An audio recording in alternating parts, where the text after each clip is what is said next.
네, 시사평론가 강봉석 박사님과 함께 진행하는 시사 적중. 네, 오늘 순서 출발하겠습니다. 박사님 안녕하세요. 안녕하세요. 네, 박사님 초복 어제 지났습니다. 네. 이제 본격적인 더위인데 건강 유의해 주셔야 저희 방송 빠지지 않고 계속 예리하게 분석해 주실 것 같아서 당부 좀 드렸고요. 문 대통령 여론조사가 이번에도 좀 심상치 않습니다. 지난주도 좀 그랬는데 우선 여론조사 한 그 보도된 거 하나 좀 올려놓으시고 얘기를 좀 이어갈까 합니다. 제목을 저렇게 뽑았네요. 중앙일보는 44%로 추락, 30대 여성 대거 이탈 이렇게 얘기를 했습니다. 자, 우선은 제가 조사 결과 간단히 좀 소개를 하고 말씀을 좀 나누도록 하겠습니다. 이번 조사가 TBS 리얼미터가 16일 공개한 7월 3주차 주중 집계 조사 결과입니다. 문 대통령의 국정 지지도는 전주보다 4.6%포인트가 하락한 44.1%로 나타났습니다. 이 수치가 조국 사태가 한창인 지난해 10월 2주차 이후에 가장 낮은 수치입니다. 지난주에도 떨어졌다는데 또 떨어졌어요. 이게 원인이 있을까요? 지금 얘기하신 대로 지금 네. 언론에 지적한 대로 뭐 최근에 있었던 일이라고 하면은 박원순 네. 시장의 갑작스러운 뭐 사망 소식이 있었고 계속 문제가 됐던 게 이제 부동산 네. 문제. 예. 뭐 그리고 이제 뭐 그 지금은 그게 뭐 뚜렷하게 남진 않았더라도 뭐 얼마 전까지 있었던 뭐 인천국제공항공사 사건이라든지 예. 여러 가지 그 여권과 관련된 여러 가지 이제 말들이 계속 그런 거 있죠. 그 가랑비에 옷 젖는다고 네네네. 그런 식으로 좀 누적이 되는 것 같아서 그다음에 이제 뭐 모든 여론조사는 수치가 중요한 것도 있지만 사실은 그 흐름, 트렌드라고 하죠. 추세를 보는 건데 전체적으로 지금 한 2달 가까이 예. 하강 곡선을 그리고 있는데 이 특히 이번 주에는 지난 주에 비해서 그 추락폭이 좀 컸어요. 아무래도 그 부동산 문제하고 예. 그 박 시장. 박원순 시장 문제가 크게 영향을 미친 것 같습니다. 박 시장 영향력이 뭐 안 미치는 데가 없네요.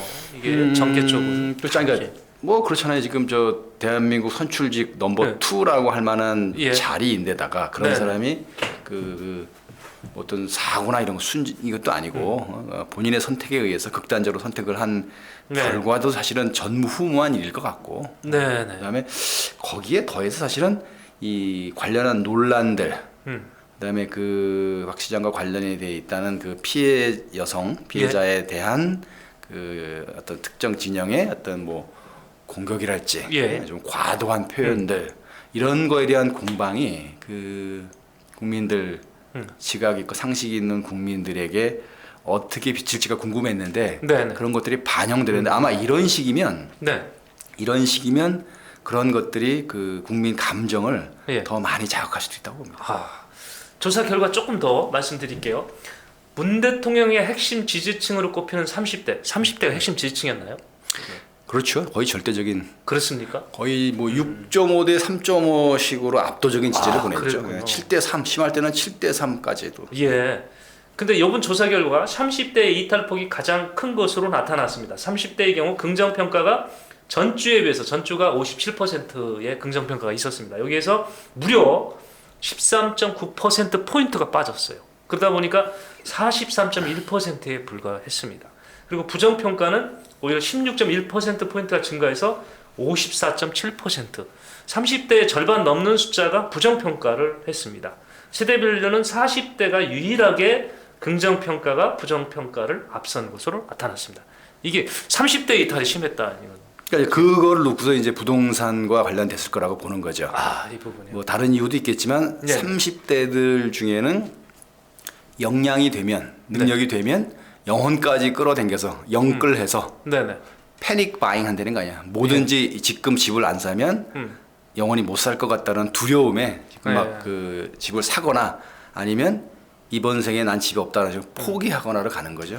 40대의 경우는 그래도 30대에 비해서는 조금 경제적 능력이나 여러 가지 재반 조건이 좀 상대적으로 낮기 때문에 집으로부터 무주택에 대한 집에 대한 이런 직간접적인 그 불만으로부터는 조금 여유가 있을 수도 있어요. 그러다 보니까 이제 이 상황을 이렇게 보는 것 같고 어찌됐건 30대, 40대가 그 최대 지지층이었어요. 문재인 대통령이나 민주당에 대해서. 네. 대체로 뭐 70에서 60% 후반에서 70%대까지의 절대적인 지지를 보냈는데 예. 그 이제 지지폭이 60%대까지 60% 미만으로 50% 미만으로 떨어지고 오히려 반대로 그 부정평가가 60%에 육박한다는 얘기는 그 세대에서는 그 이슈가 좀 컸고 두 번째는 이제 이 여성 우리 사회에서 가장 예민한 문제인 젠더 문제가 예. 남성 권력자에 의한 그 젊은 여성에 대한 그 성추행 예. 또 그런 저 젊은 여성에 대한 성피해 문제 자체도 문제고 그거를 바라보는 그 인사들의 시각 네. 여권 주변의 시각 그것이 이제 평소에 얘기했던 어떤 페미니스트로 자처했던 그분들의 발언과는 거의 극단적으로 배치가 됐거든. 예. 그러니까 이게 뭔가 좀 사안도 사안이지만 이 사람들 인식이 이런 거였구나. 우리가 속았구나.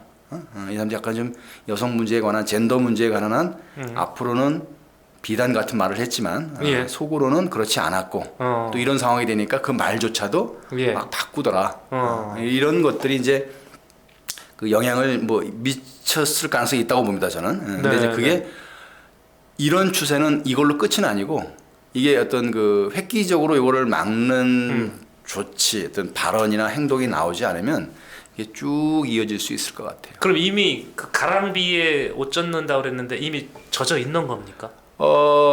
제가 전에도 한번 그 말씀을 드렸는데 이게 민심의 흐름이라는 거는 예, 그 예. 강 호수 위에서 네. 그것은 무슨 오리배 움직이듯이 이렇게 금방 바뀌질 않아요. 바다 위에 큰 배가 움직이는 것처럼 이렇게 예. 선회를 하는 겁니다. 이미 선회에서 배가 방향이 바뀐 게 보일 정도면 이미 그 한참 전부터 배는 바뀌어 있었던 거예요. 네. 그러니까 이게 이 추세라는 게 이제 그런 의미에서 이제 그 의미가 있는 건데 네. 벌써 지금 이 매주 하는 여론조사에서 보면 거의 한 6주, 7주째 계속 하락하고 있어요. 보면은 대체로 그 국민들의 그 불만이나 부정평가를 자극할 만한 것들은 네. 쭉 이어오고 있는 대신에 이거를 반전할 만한 건 없어요. 반전할 수 있는 게 이제 결국은 그 뒤집어 놓고 보면은 그 적어도 올 초에 그 네. 총선 때까지의 여권에 대한 지지는 큰 축이 하나는 코로나에 대한 대처를 잘했다는 거하고 네. 남북 평화에 대한 기대가 있었어요. 네. 근데 이 두 가지가 다 현재는 이제 그 뭐랄까 좀 세상 말로 약발이 좀 떨어졌죠. 예. 코로나에 대한 것도 좀 어떻게 보면 좀 어떻게 완벽하게 정리도 안 되고 좀 뭐가 좀 그냥 지리하게 좀 가는 거예요. 지금 이제 약간 그 국민들의 인내심에도 이 한계에 다다르지 않을까 싶은 이제 걱정이 있고요.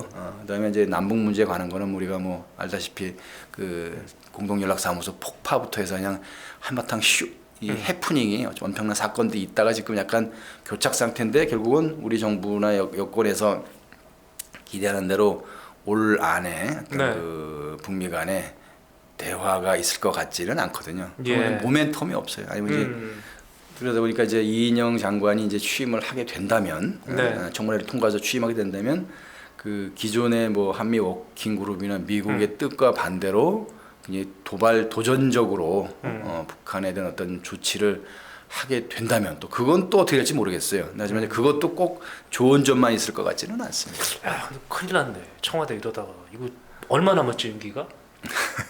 한 1년 한 11개월 좀 남지 않았나요? 10개월. 잘못하면 내임동 오면 어떡해요? 이게 제가 걱정하는 거가 이게 언론인이 이게 한쪽 편드는 게 아니고 청와대에 있는 분들을 간신법으로 제가 들여다봤어요. 걱정하실 것 같아서 제가 드린 말씀이에요. 청와대 입장이 이렇게 떨어지면 걱정 않겠어요?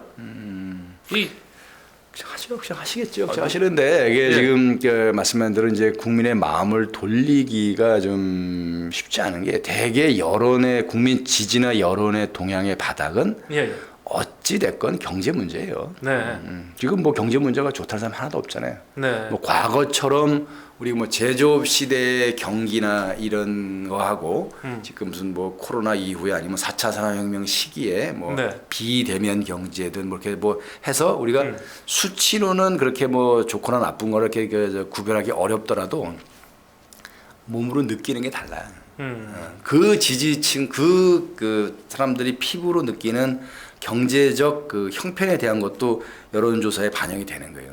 3, 40대들 아직은 경제 활동에 주력이 있는 한 3, 40대들은 어떤 식이든 그 기업에 다니든 뭐 공공 부분에 있든 그 3, 40대들은 그 적을 두고서 고정적인 수입이 있거나 하는 사람들은 그 아직까지는 크게 불편함이 없다고.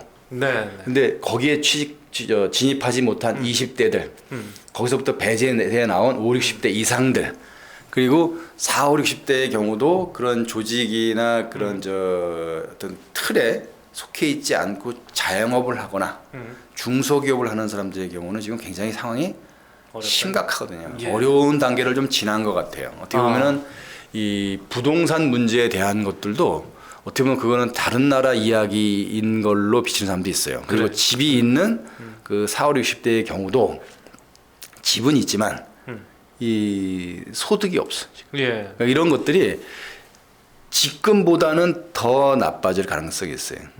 왜냐면 이제 보면은 이제 대기업은 그래도 이제 여러 가지 생태계상 본인 이제 그 우월적 지위에서 본인 네. 조직을 방어할 수 있는 힘이 있어요. 뭐 하청이나 이런 생태계 안에서 다른 하위 단계에 대한 뭐라 그래 착취라는 표현 너무 심하고 하는데 중소기업들은 현재 그 국내 시장도 얼어붙었지만 문제는 미국 시장과 유럽 시장이 지금 돌아가지 않기 때문에 네. 그리고 중국 시장도 예전 같지 않기 때문에 그 뭐 공장을 아예 닫거나 유지하더라도 뭐 근로자의 종업원 숫자를 뭐 절반 이하로 줄여가면서 그냥 숨만 붙어 있는 데들도 적지 않다는 거거든요.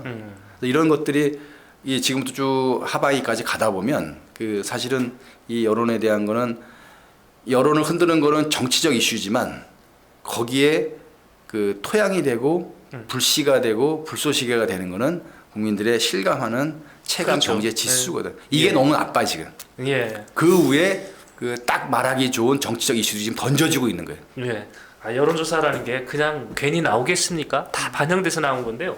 이번 조사에 또 의미 있는 결과가 하나 또 있습니다. 볼까요? 정당 지지도는 더불어민주당 35.4%, 미래통합당 31.1%. 제가 잘못 읽은 거 아닙니다. 31.1%로 나타났습니다. 민주당 지지도는 전주 대비해서 4.3%포인트 하락했고 반면에 우리 미래통합당이 상승을 했는데 이게 지금 민주당과 통합당의 지지도 격차를 보니까요. 이거 계산하려고 좀 제가 말씀을 좀 4.3%포인트 차이가 났어요. 이거 오차 범위거든요. 이거는 통합당 창당 이래 처음입니다. 민주당 오차 범위 안에 들어간 거. 이게 저는 실현이 될까 했는데 됐어요. 맨날 10% 20%막 격차가 나다가 이번 조사에서는 오차 범위 안으로 좁혀졌습니다. 이것도 이게 그냥 나온 숫자가 아니잖아요. 지금 말씀하신 대로 모든 게 반영돼서 나온 건데 그렇죠. 통합당에 대한 지지도가 올라간 게 이걸 받아들이는 게 맞는 건가요? 그걸 뭐 통합당의 지지가 올라간 거에 의미를 두고 봐야 할지 예. 민주당의 지지도가 떨어진 걸로 봐야 될지는 조금 더 볼 필요가 있습니다. 물론 수치상 분명히 나오는데 예. 모든 여론조사가 그런 식으로 딱 지금 그 선을 유지하고 있는 건 아니고 예. 그리고 누가 봐도 현재의 그 민주당의 지지가 떨어지는 거는 이유가 있어요. 네네. 통합당의 지지가 올라가는 거에 대해서는 통합당의 주체적인 노력이라든지 뭐가 좀 통합당의 활동을 통해서 얻어졌다고 보기에는 조금 좀 설명이 좀 부족한 면이 있을 수 있어요. 그러니까 예. 약간 반사이익쯤에 해당하는 거고, 그다음에 이제 흩어져 나갔던, 그러니까 전통적으로 보수 성향 정당을 지지했다가 최근에 벌어진 여러 가지 상황에서 실망을 느끼고 빠져나가서 중도층이나 이런 데 지금 머무르고 있던 여론이 예. 지지가 민주당에 대한 실망감에 의한 반사작용으로 다시 이렇게 온 거일 수도 있고 예. 뭐 하나 분명한 거는 그 전에 그 민주당이나 대통령에 대한 지도가 굉장히 높을 때는 동시에 그 문재인 대통령이 참 야당복은 타고났다라고 할 정도로 야당 쪽에서 알아서 네. 헛발질이나 말실수나 이런 것들 막 해줬어요. 그렇죠. 국민들 비우상하게 네, 하는 네. 말도 하고 네. 조금 국민들의 생각하고 안 맞는 행동들도 하고 막 이랬는데 최근에는 그런 실수나 말에 의한 논란이 적어도 통합당 쪽에서는 적게 나왔어요. 예. 통합당이 실수는 덜했어 분명히. 네, 그러니까 확실히 우리 농담 있잖아. 가만히만 있어 중간은 간다고. 그러죠. 그러니까 실수를 안 하는 것만으로도 이 득점이 된다는 것을 지금 현재 통합당이 보여주고 그렇죠. 있는 거고요. 아. 예, 그리고 그런 점에서 통합당에 대한 그 여론의 지지가 어느 정도는 좀 이어질 수도 있을 것 같아요. 좀 더 네. 봐야 되기 때문에 제가 단정은 못 짓지만 여기서 욕심을 내서 잘하는 것도 방법이고 네. 그 가만히 너무 있어도- 잘하려다가 가만히 있어도 안 돼요 사실은. 너무 잘할래다가 네. 이러면 이제 그 말들이 현재까지는 그래도 통합당원들이 예. 말들을 참 자제하고 계세요. 예. 몇 분들이 하지만 그래도 보면은 기자들이 계속 뭘 묻고 이렇게 이슈를 만들려고 해도 이 통합당원들이 대체로 지금 입을 다물고 얘기를 안 하고 있는데 이 분위기가 좀 이렇게 좀 바뀌었다고. 네. 이게 막 여기저기서 이제 정제되지 않은 절제되지 않은 말들이 나오면 이게 또 다시 또 반발을 불러일으킬 수 있으니까 그런 것들을 좀 조심하면 될 것 같고요. 아까 얘기한 거 중에 하나 빠뜨린 거는 현재 그 대통령 지지도가 44%란 얘기는 예. 사실 이게 그 문재인 대통령이 대통령 선거 당선 당시 득표율 41%였잖아요. 예. 그거보다는 분명히 3%쯤은 높지만 사실은 그 당시에 그 문재인 대통령 지지도에 심상정 후보의 지지도를 더하면 범여권에 대한 지지. 예. 이분들이 어찌됐건 그동안에 그 문재인 대통령이나 민주당에 대한 지지를 좀 보냈던 층이라고 보면 적어도 지금 그 문재인 대통령의 어떤 41%의 지지가 그대로 남아있다는 걸 전제로 하더라도 예. 정의당을 지지했던 심상정 후보를 지지했던 그 사람들 중에 한 절반 정도는 이미 지지로부터 떨어져 나온 걸로 이제 기계적으로 보면 이렇게 할 수가 있어요. 그래서 예. 계속 얘기하는 게 그 대통령 지지도의 그 절벽이 선이 마지노 선이 41% 최소한 30% 떨어지느냐 안 떨어지느냐를 많이 보는 건데 이제 그 시점이 되면은 그야말로 절대적 지지층조차도 이탈이 나온다라는 거기 때문에 그게 지금 예를 들어서 이번 주 다음 주 여론조사를 통해서 네. 어떻게 나오냐를 좀 봐야 될 것 같고요.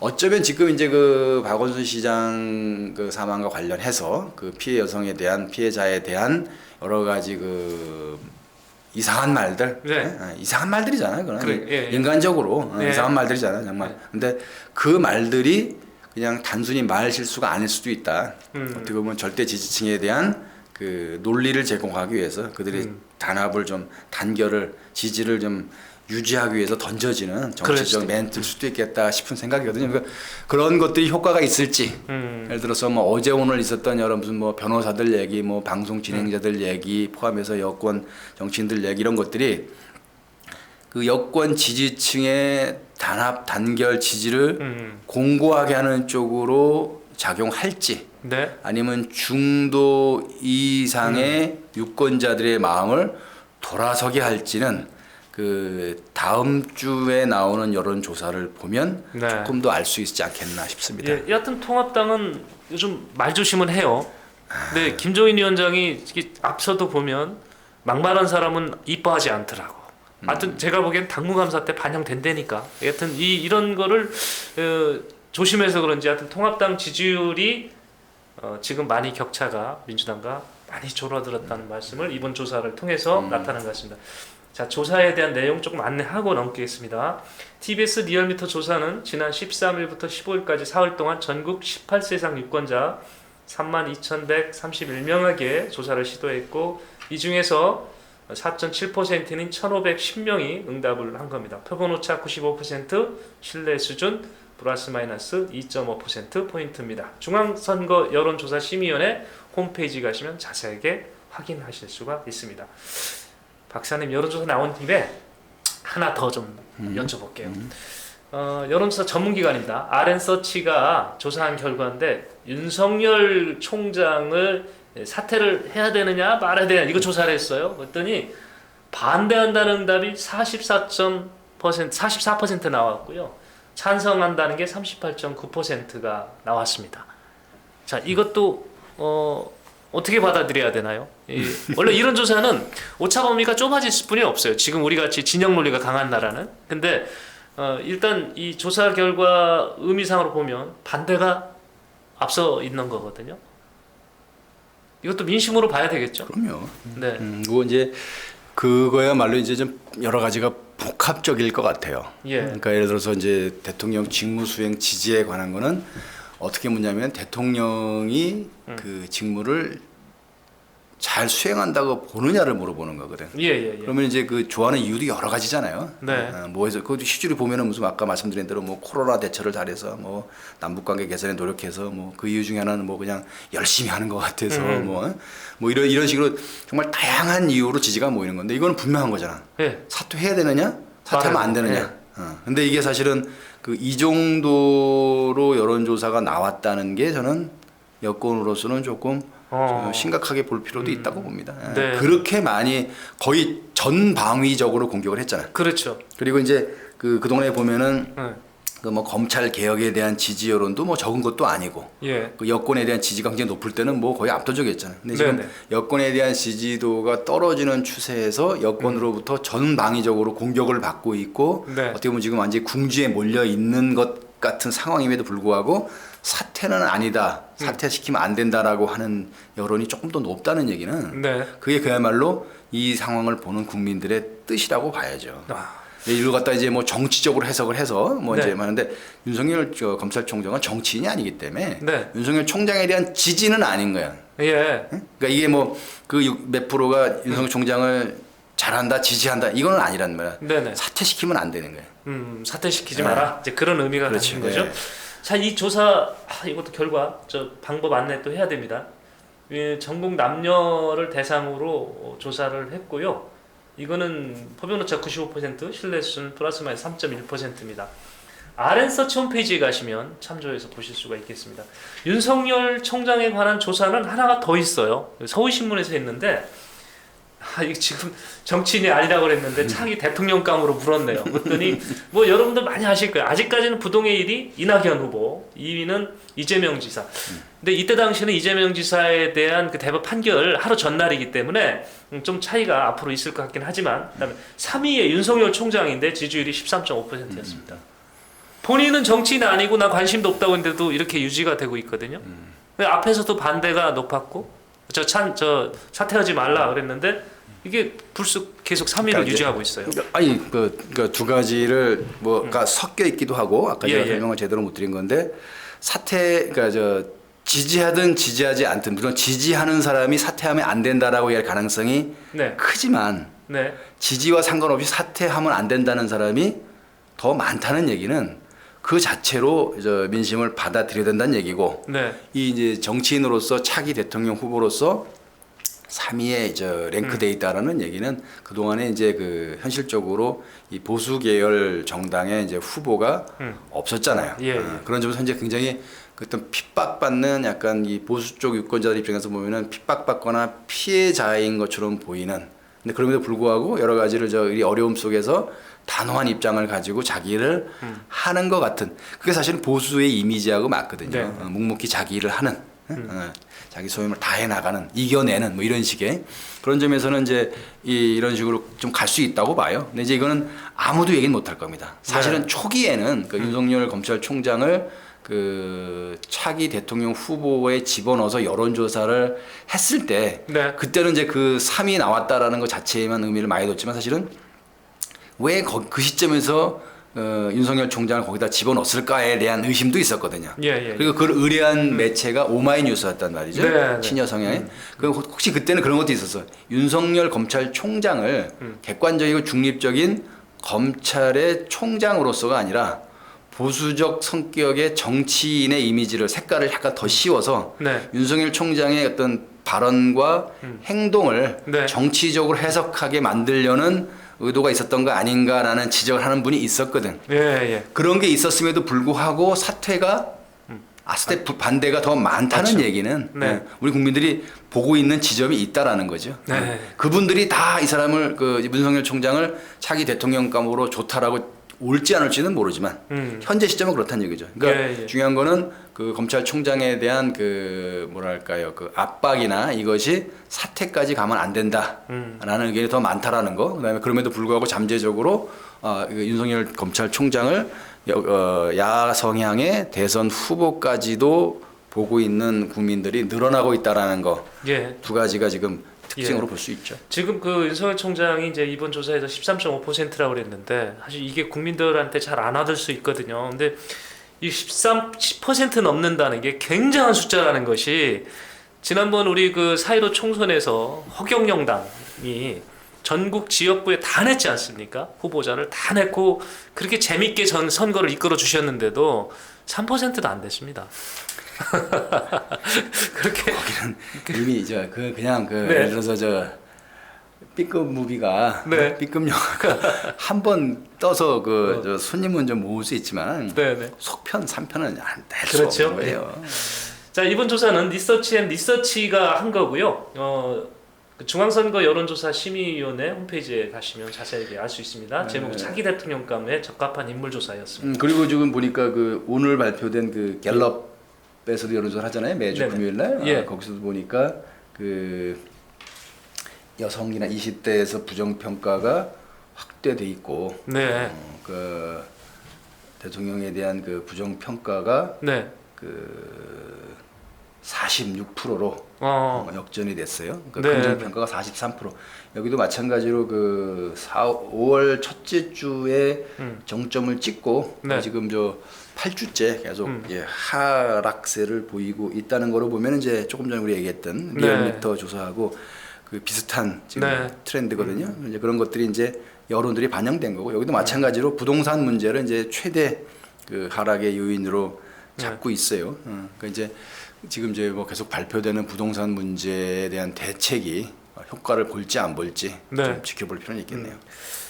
자, 이거 여론조사 우리 시청자 여러분들 보시려면 머리 아프셨죠? 이렇게 강 박사님 아주 실시간까지 정리해 주셔서 여론조사 키포인트만 뽑아가지고 우리 시청자 여러분들께 전달을 해드렸습니다. 구독 많이 눌러주시면요, 이런 더 좋은 얘기 많이 저희가 뽑아서 전해드리려고 노력을 하겠습니다. 저희가 이제 1부는 최근에 나와 있던 여론조사, 정가에 관련된 여론조사 몇 개 뽑아서 이렇게 분석해 보내드리는 그런 코너로 준비해봤습니다. 계속해서 네, 어제 아주 전부 다 관심이 쏠렸던 이재명 경기도지사 얘기로 돌아오겠습니다.